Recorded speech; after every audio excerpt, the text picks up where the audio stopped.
वासुदेवाय धीमहि तन्नो विष्णु प्रचोदयात्। इस मंत्र का अर्थ यह है कि जिनका सुंदर मुखमंडल है, ऐसे श्री हरि नारायण जो श्रेष्ठ बुद्धि को धारण करते हैं, ऐसे श्री हरि विष्णु वासुदेव जो सर्वस्व हैं, ऐसे श्री विष्णु जो सर्वव्यापी हैं, भगवान मुझे अपनी शरण में ले ले। आज की इस वीडियो में हम सुनेंगे मित्रों कार्तिक मास के अध्याय महात्मा कथा का 5वां अध्याय। ये बहुत ही सुंदर प्रसंग में से एक है।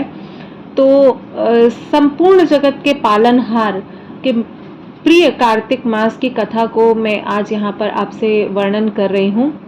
तो माता सत्यभामा और श्री कृष्ण भगवान के बीच में यह वार्तालाप चल रहा है और भगवान श्री कृष्ण माता को वही कंटिन्यू कथा सुना रहे हैं।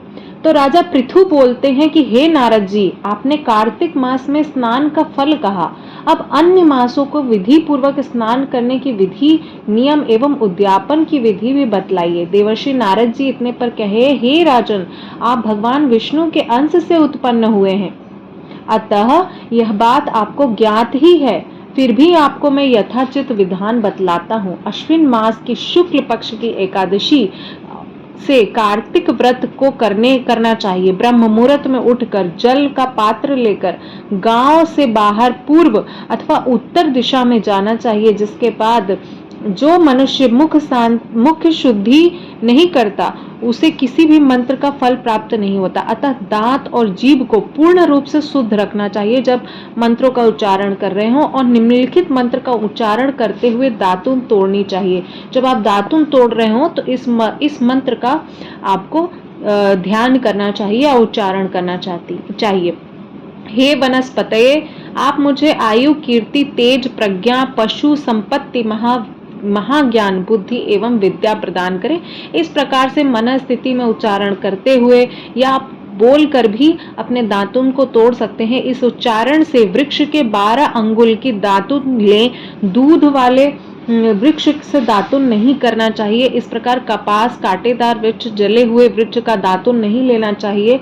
जिस वृक्ष में उत्तम गंध आती हो, जिसकी टहनी कोमल हो, ऐसे वृक्ष को धावन ग्रहण करना चाहिए। प्रतिपदा, अमावस्या, नवमी, छठी, रविवार को चंद्र सूर्य ग्रहण में दातुन नहीं करना चाहिए। तत्पश्चात भली भांति स्नान कर फूल, माला, चंदन एवं पान आदि पूजा सामग्री लेकर प्रसन्न चित्त होकर भक्ति पूर्वक शिवालय में जाकर देवी देवताओं को अर्घ देकर आचमनी कर पृथक पृथक देवी देवताओं का पूजन करके प्रार्थना करके प्रणाम करना चाहिए। और फिर भक्तों को स्वर में एक ही भक्त रूपी स्वर को मिलाकर श्री हरि का कीर्तन करना चाहिए।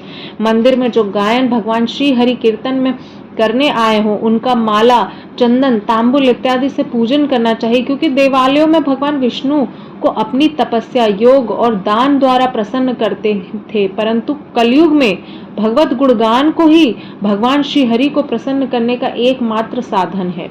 क्योंकि कलयुग का इस प्रकार से वर्णन है कि भगवान का जो गुणगान करेगा, भगवान की जो महिमा का व्याख्या करेगा, वही सर्व पूजनीय है, वही श्री हरि को प्रसन्न करने का एक साधन बताया गया है कि उनके भक्ति और उनके कीर्तन को किया जाए। नारद जी भगवान राजा पृथु से बोलते हैं कि हे राजन, एक बार मैंने भगवान से ही पूछा कि प्रभु आप अधिक कहाँ निवास करते हैं?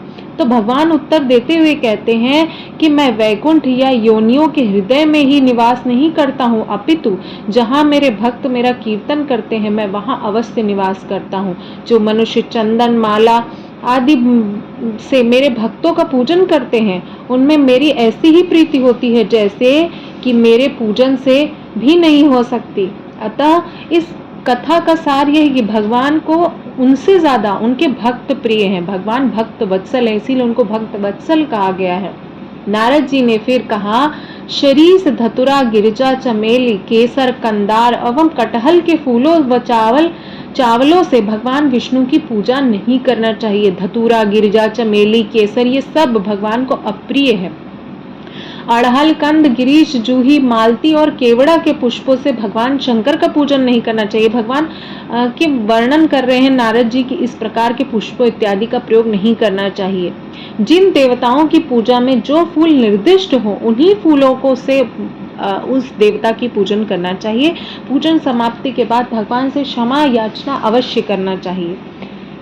ये सुरेश्वर देव मंत्र, मैं मंत्र नहीं जानता हूँ। क्षमा याचना जब आप कर रहे हो तो इस तरह से कर सकते हैं, मंत्रहीनम क्रियाहीनम, उसी का हिंदी वर्णन दिया है। हे सुरेश्वर देव, मैं न तो मंत्र जानता हूँ, न क्रिया जानता हूँ, न भक्तिहीन भी हूँ। मैं जो कुछ हूँ आपकी पूजा की है, आप उसे पूरा करें, हमारी त्रुटियों को क्षमा करें।